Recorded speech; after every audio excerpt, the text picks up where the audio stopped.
Bienvenidos al tercer problema de la cuarta tutoría del curso de estática.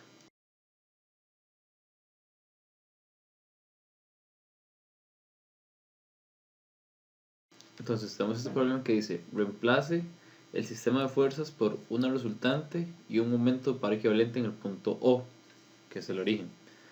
Y nos dan F3 en sus componentes, que es menos 200 en I, 500 en J y menos 300 en K.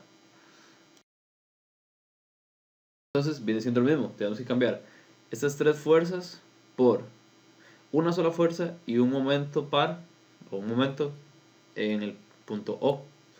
Entonces primero tenemos que saber cuál es la fuerza resultante, para saber cuál es la fuerza que va a ir en el punto O.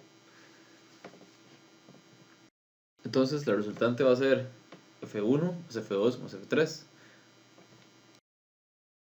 Entonces es simplemente ir sumando componente por componente.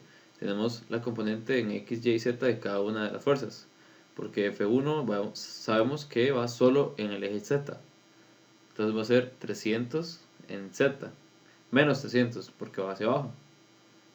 Y F2 va solo en el eje Y, entonces va a ser 200 en el eje Y positivo.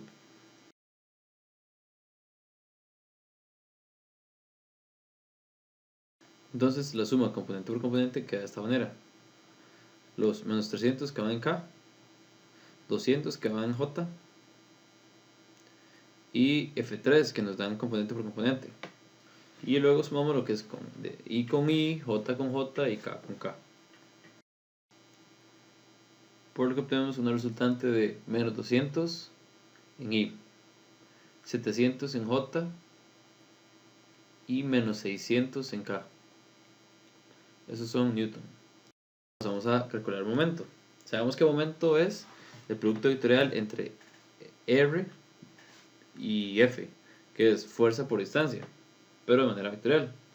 Entonces, lo que tenemos que saber es cuál es este R, porque ya tenemos las fuerzas en componentes.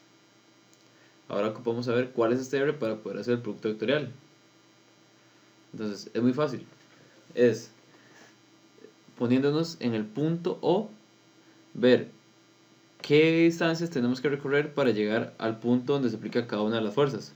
Por ejemplo, R1, empezamos en el punto O, entonces nos movemos 2 metros en la dirección J del eje Y ya llegamos al punto donde se aplica la fuerza 1. Para llegar al punto donde se aplica la fuerza 2, tenemos que movernos 1,5 en X y luego 3,5 en J. Por eso ese es su R. Y así se calcula todos los R's. Entonces ya tenemos cada uno de los R's en componentes también. Y cada una de las fuerzas en componentes también. Entonces lo que tenemos que hacer es simplemente hacer los productos vectoriales que corresponden para calcular el momento.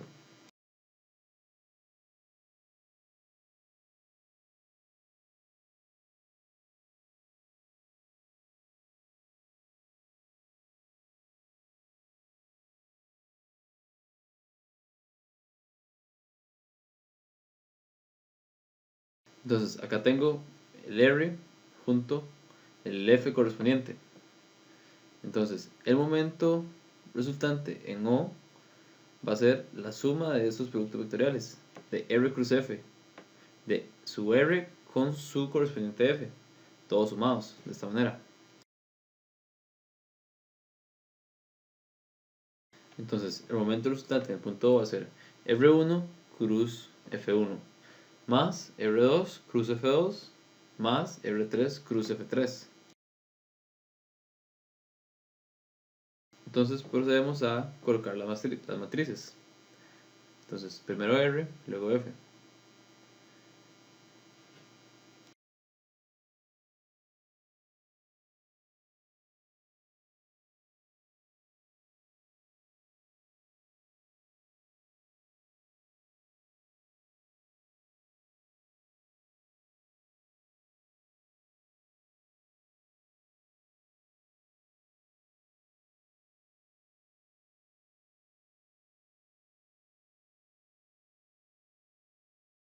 Y esto de igual forma, teniendo cada una de las matrices, ya vemos si lo resolvemos directamente en la calculadora o manualmente, resolviendo el determinante.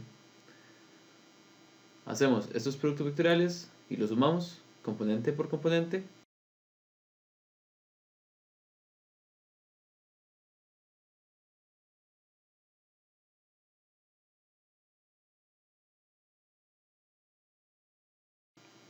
Entonces ahí tenemos el resultado de cada uno de los productos vectoriales. Ahora simplemente hacemos la suma vectorial, que es en cada uno de los componentes. Y obtenemos un momento resultante en el punto O de menos 200 en I, 450 en J y 1450 en K. Y entonces ya será resuelto el problema, porque ya tenemos la fuerza resultante que va en el punto O y el momento resultante que va en el punto O. Y entonces este sería el sistema fuerza y momento par equivalente, que es lo que nos pide el problema. Entonces muchas gracias.